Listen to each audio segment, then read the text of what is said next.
एक अनकही मोहब्बत। ये कहानी है एक छोटे से पहाड़ी गांव की, जहां हर सुबह सूरज अपनी पहली किरणों से पहाड़ों को रोशन करता और हवाओं में ताजगी भर देता। इसी गांव में रहती थी नैना, एक मासूम और खूबसूरत लड़की। नैना का स्वभाव इतना मधुर था कि हर कोई उसकी तारीफ करता। वह अक्सर गांव के पास बहती नदी के किनारे बैठकर अपनी किताबें पढ़ा करती। दूसरी ओर गांव में नया नया आया था अर्जुन, जो शहर से यहाँ छुट्टियां मनाने आया था।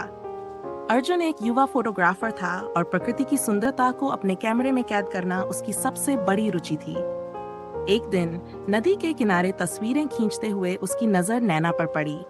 नैना किताब में डूबी हुई थी और सूरज की किरणें उसके चेहरे पर गिर रही थीं। अर्जुन को लगा कि उसने किसी सपने जैसा नजारा देख लिया है।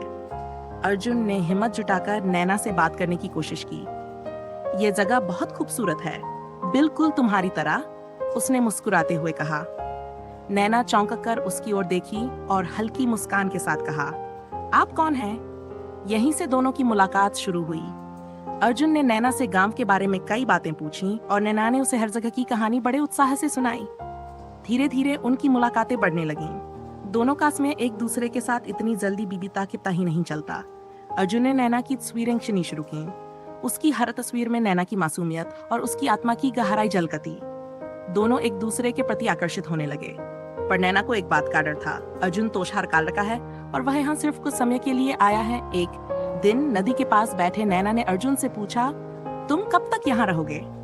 अर्जुन ने थोड़ा रुककर कहा, कुछ हफ्ते और, लेकिन ये गांव और तुम दोनों मुझे हमेशा याद रहोगे। ये सुनकर नैना की आंखों में आंसू आ गए।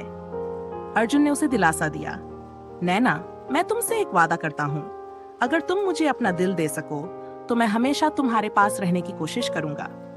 नैना ने कुछ नहीं कहा, लेकिन उसकी आंखों ने अर्जुन के वादे को स्वीकार कर लिया।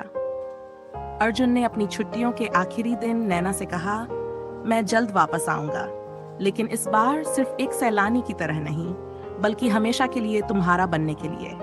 अर्जुन वापस शहर चला गया। नैना हर दिन उसी नदी के किनारे बैठकर उसकी यादों में खोई रहती। कई महीनों तक अर्जुन का कोई संदेश नहीं आया। नैना को लगा कि शायद वह उसे भूल गया, लेकिन एक दिन गांव में अचानक एक कार आई। अर्जुन उसमें से उतरा, हाथ में फूलों का गुलदस्ता और दिल में असीम प्यार लिए। उसने नैना से कहा, मैंने अपनी जिंदगी की हर खुशी शहर में छोड़ दी, क्योंकि मेरी असली खुशी तुम हो। क्या तुम मेरे साथ इस सफर में चलोगी? नैना की आंखों से खुशी के आंसू बह निकले। उसने बिना कुछ कहे अर्जुन का हाथ थाम लिया। उस दिन से नदी के किनारे बहने वाली हवा में सिर्फ उनकी मोहब्बत की खुशबू थी। उनका प्यार सिर्फ एक कहानी नहीं, बल्कि एक ऐसी हकीकत बन गया जो हर दिल को छू जाती है। अर्जुन और नैना की जिंदगी में प्यार ने एक नया रंग भर दिया। गांव के लोगों ने भी इस जोड़ी को बहुत पसंद किया।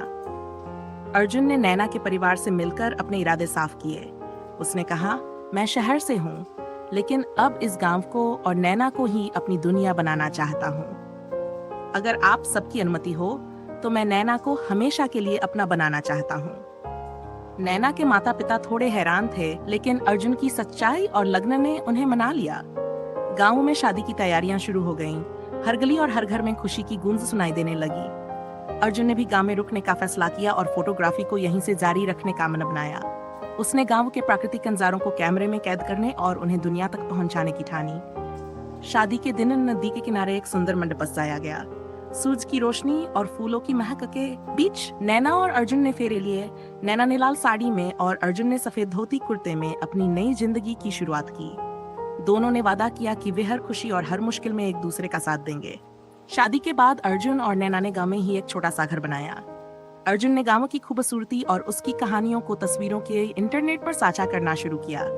उसकी तस्वीरें इतनी लोकप्रिय हुई कि लोग उस गांव को देखने आने लगे। इससे गांव का विकास भी होने लगा। नैना ने गांव के बच्चों को पढ़ाने का काम शुरू किया। उसने अर्जुन के साथ मिलकर एक छोटा सा स्कूल खोला। उनकी मेहनत और प्यार से एक नई पहचान बना। अब अर्जुन और नैना के केवल एक दूसरे के जीवन साथी थे, बल्कि गांव के विकास में भी एक अहम भूमिका निभा रहे थे।